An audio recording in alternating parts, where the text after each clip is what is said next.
Sobat Agri dalam keadaan sehat dan bertambah rezeki ya.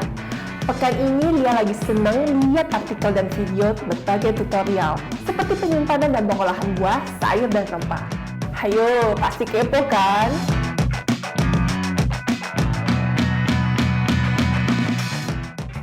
Nih Sobat Agri, Lia lagi baca artikel tentang 5 cara jitu menyimpan pisang agar tidak cepat busuk. Pertama, apapun jenis pisangnya, setelah sampai di rumah langsung digantung. Jangan diletakkan tertidur di piring atau di keranjang buah.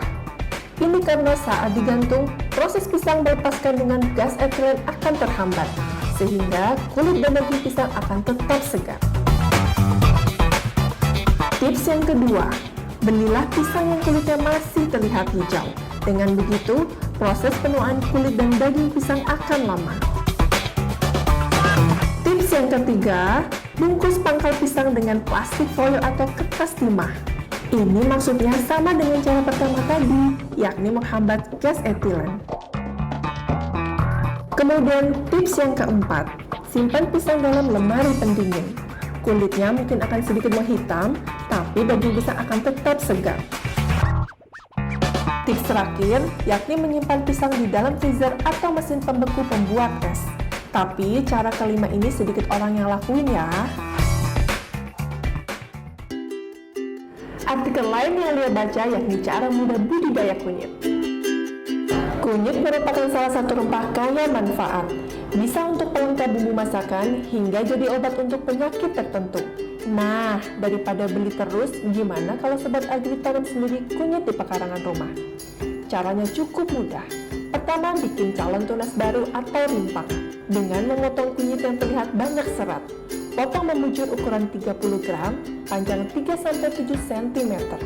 Semai rimpang di tanah gembur atau tanah yang dicampuri jerami agar cepat mengeluarkan tunas. Setelah 8 minggu, pindahkan rimpang yang sudah bertunas ke dalam pot tersendiri yang sudah dicampur pupuk. Nah, tinggal tunggu panen deh. Tapi sabar ya, panen biasanya setelah tanaman di usia lebih dari 8 bulan. Sekedar intermezzo, dia juga baca-baca artikel tentang binatang buas, hena contohnya. Sering dianggap sebagai hewan yang paling jahat karena kerap mencuri hewan buruan binatang buas lainnya, serta memakan hewan buruan dalam keadaan hidup. Hena ternyata adalah salah satu hewan tercerdas di dunia.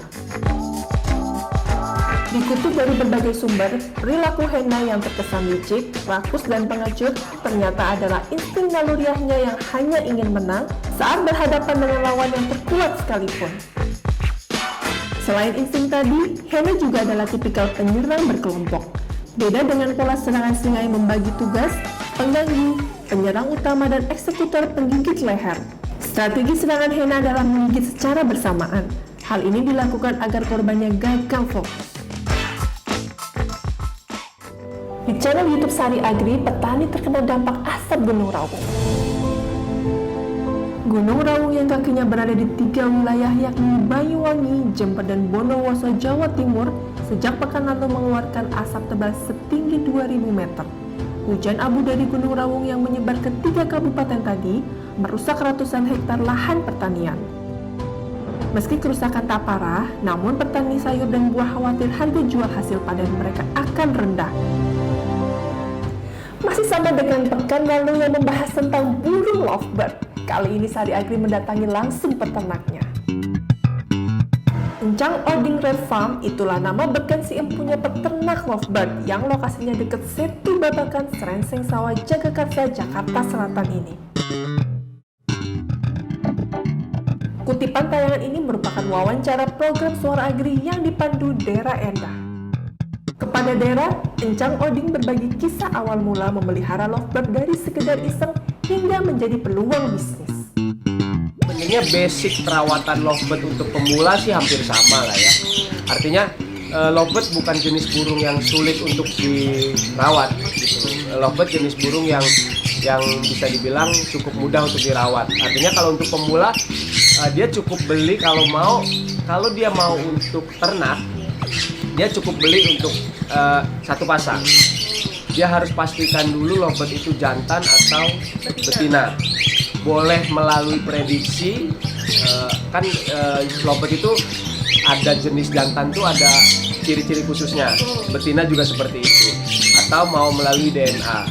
Nah, kalau sudah punya lovebird satu pasang, perawatannya standar hari-hari biasa sih nggak sulit ya. Artinya kalau dia beli masih PAUD, cukup taruh di kandang bulat. Nah, kalau dia mau beternak, dijodohin dari PAUD, dijodohin dari muda lah kasarnya. Penjodohannya bisa melalui penjodohan langsung dimasukin dalam satu kandang, bisa lewat kandang terpisah, bebas gitu kan. Kalau saya di sini, kalau saya dari PAUD, saya langsung masukin kandang bulat atau kandang kotak itu dijadiin satu. Karena mereka masih PAUD gitu kan, usianya masih panjang, jadi lama-kelamaan dia akan jodoh sendiri. Perawatannya juga nggak sulit, cukup kasih makan, kasih minum, kasih kangkung, mandi seminggu 2-3 kali. Sampai usia mereka 5-6 bulan, mereka disebutnya siapan. Nah, kalau sudah siapan ya sebutannya ya? sebutannya siapan. Kalau sudah siapan artinya mereka sudah siap untuk birahi, siap kawin dan bertelur, pembuahan. Nah, itu kalau sudah siapan kita pindahin ke kandang ternak atau kandang kotak seperti ini. Di video terpopuler Sari Agri pekan ini tentang mata manusia dan mata hewan.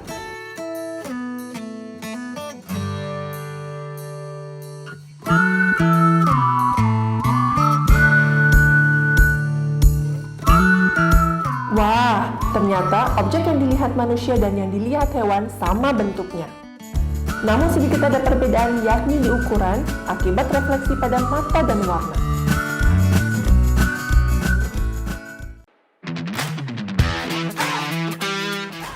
Oke Sobat Agri, thanks for your attention. Stay tuned on Sari Agri and see ya!